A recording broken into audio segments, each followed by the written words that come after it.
بسم اللہ الرحمن الرحیم، السلام علیکم۔ آج جو دن گزرا ہے وہ بہت ہی زیادہ خبروں والا دن تھا، بلکہ کہہ سکتے ہیں کہ سیاسی جھٹکوں والا دن تھا۔ پہلی خبر جو دن میں ملی وہ یہ تھی کہ اسکول کے بچوں نے نواز شریف کے پوسٹروں پر ڈنڈے برسائے اور ان بچوں کو پولیس نے گرفتار بھی کیا، مارا پیٹا بھی، اور جیسے گھسیٹ کر لے کر گئے وہ اس طرح گئے۔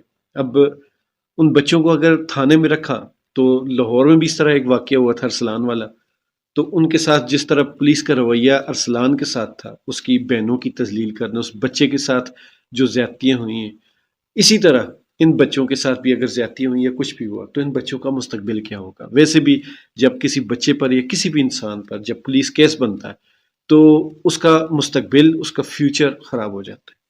تو پاکستان میں اس طرح کوئی شدید قسم کی فسطائیت ہو رہی ہے کہ یہاں نہ اسکول کے بچوں کا خیال رکھا جاتا ہے، نہ خواتین کا خیال رکھا جاتا ہے، نہ گھر کی چار دیواری کا خیال رکھا جاتا ہے، کسی بھی چیز کا خیال نہیں رکھا جاتا۔ ایون کہ جتنے ہمارے بزرگ رہنما تھے، سیاسی لیڈر تھے، ان کے ساتھ بھی جس طرح سلوک کیا گیا وہ بھی بہت زیادہ قابل شرم ہے۔ بہرحال یہ پہلی خبر تھی۔ اس کے بعد ایک خبر آئی کہ جتنے بھی سرکاری اسکول ہیں ان کو پرائیویٹ کرنے لگے، تو اس کو بھی لے کر کافی ٹیچرز وغیرہ احتجاج کر رہے ہیں، اور میں سمجھتا ہوں کہ غریب کے بچوں کے لیے یہ، بلکہ غریب کے بچوں کے حق پر یہ بہت بڑا ڈاکہ ہے۔ جہاں اسکولوں میں تھوڑی تھوڑی فیسز تھیں، اب جب یہ پرائیویٹ ہوں گے تو ان کی فیسیں آٹومیٹکلی بہت زیادہ بڑھ جائیں گی۔ پاکستان کو پورے کا پورا، حالی کہ کوئی ایک کونا، کوئی ایک شعبہ نہیں، پورے پاکستان کو انہوں نے کاروبار بنا لیا، پورے پاکستان کو انہوں نے بزنس ماڈل بنا لیا۔ جو عوام ہے یہاں پر، یہ ان کے گاہک ہیں، اور گاہک بھی نہیں، گاہک سے زیادہ یہ غلام ہیں ان کے۔ انہوں نے زبردستی کہنا یہ چیز لو، زبردستی ان سے پیسے نکلوانے، جس طرح پچھلے 16 مہینے میں مہنگائی ہوئی اور عوام نے آواز تک نہیں نکالی، اسی کا یہ صلہ ان کو مل رہا ہے کہ اب ان کی جو بنیادی ضرورتیں تھیں وہ بھی ان سے چھینی جا رہی۔ تیسری خبر ایک اڑتی اڑتی خبر تھی، اس کی ابھی تصدیق نہیں ہوئی، وہ صبح میں تصدیق کروں گا اور اس پہ میں پورا ایک ویلاگ، پراپر ویلاگ بناؤں گا۔ اڑتی اڑتی خبر یہ تھی کہ جو سول اسپتال ہیں، جو سرکاری اسپتال ہیں، ان کو بھی پرائیویٹ کرنے کی تیاری کی جا رہی ہے۔ تو اگر یہ ہوا تو یقین مانیں یہ جنگل بن جائے گا۔ یہ سن کے بھی رونگٹے کھڑے ہو جاتے ہیں۔ اسپتالوں میں آپ جائیں تو غریب غریب لوگ سارے اکٹھے ہوتے ہیں، مطلب سرکاری اسپتال میں صرف غریب لوگ ہی جاتے ہیں۔ تو اگر یہ بنیادی سہولت بھی لے لی گئی تو پھر اس کے بعد اس ملک کا اللہ ہی حافظ، اور یہ انتہا درجے کا ظلم ہوگا، یہ بلکہ جنگلی پن ہوگا۔ اور ان سب باتوں کے بعد آپ کو چند میں فکرے سناتا ہوں جو پاکستان میں کافی مشہور ہوئے۔ عمران خان کے بارے میں کہے جاتے تھے کہ عمران خان جس نے اپنا گھر نہیں سنبھالا وہ ملک کیا سنبھالے گا، جس نے اپنی بیوی کو کنٹرول نہیں کیا وہ ملک کیا کنٹرول کرے گا، جس کی پہلی بیوی کو اتنا تنگ کیا کہ وہ اپنا رشتہ توڑ کر چلی گئی۔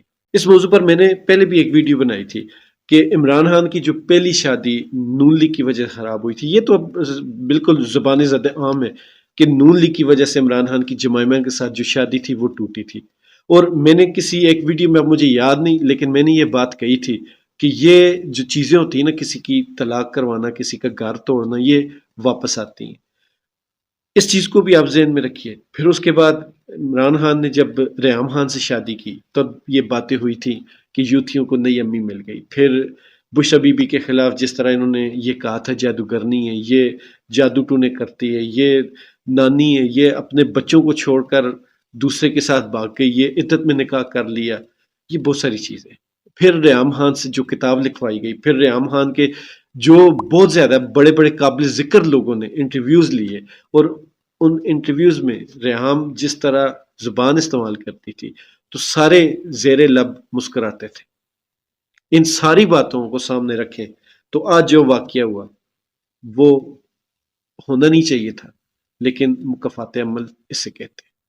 میں اس پر کوئی بات نہیں کروں گا، ایون کہ پی ٹی آئی والے بہت سارے دوست یہ کہے جا رہے ہیں کہ اس پہ کوئی بات نہیں کرتے، لیکن پی ٹی آئی والے بات نہیں کر رہے، اس کے باوجود ان کے جو پالتو ہیں وہ پھر بھی گالم گلوچ کر رہے ہیں، اور یہ جتنی گالم گلوچ کریں گے تو پھر جواب ادھر سے بھی آئے گا، پھر یہ کہیں گے کہ یہ گھر کے معاملے میں گھس جاتے ہیں، حالانکہ پہل آپ نے کی ہے، لیکن اس کے باوجود ہمیں بالکل دلچسپی نہیں آپ کے اس گندے گھر کے معاملے میں گھسنے کی۔ بہرحال جو بھی ہے، آپ لوگوں نے یہ بویا تھا کاٹنے کا وقت ہوا چاہتا ہے۔ ارشد شریف کی برسی بھی سر پر ہے، اس برسی کے دن پہ جو آپ نے کیا تھا وہ بھی سب کے سامنے، پھر آپ نے جتنی عمران خان کے بارے میں، ان کی بیویوں کے بارے میں اور ان کی بہنوں کے بارے میں، عمران خان کی ایون کے مولانا فضل الرحمان کے جتنے بھی حرک آ رہے ہیں، انہوں نے عمران خان کی والدہ کے بارے میں بھی جو الفاظ استعمال کیے وہ آن دا ریکارڈ ہے۔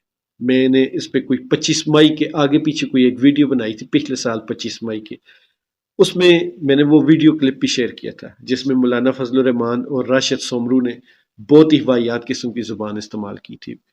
تو بہرحال یہ مکافات عمل ہے، آپ نے جو بویا وہ کاٹنا پڑے گا، اور جو حقوق العباد ہوتے ہیں یہ کبھی بخشے نہیں جاتے۔ دنیا سے آپ چلے بھی گئے، آخرت کا جو حساب ہوتا ہے وہ بہت سخت ہوتا ہے۔ نون لیگ نے، اور خاص کر نون لیگ کے جو پالتو ہیں، انہوں نے جو زبان استعمال کی، انہوں نے جو لہجہ استعمال کیا، انہوں نے جو طریقہ استعمال کیا، جس طرح انہوں نے عورتوں کی عزتیں اچھالی، جس طرح انہوں نے اس ملک کی عزت اچھالی، وہ اب بھگتنا باقی، وہ فصل ابھی آنی باقی ہے۔ یہ تو ابھی شروعات ہوئی۔ اللہ تعالیٰ ہم سب پاکستانیوں کو ہدایت دے، اور اللہ تعالیٰ ہم سب کو صراط مستقیم پر چلے۔ خوش رہیں، ایمان والی زندگی پائیں۔ اللہ تعالیٰ ہم سب کا حامی ناصر۔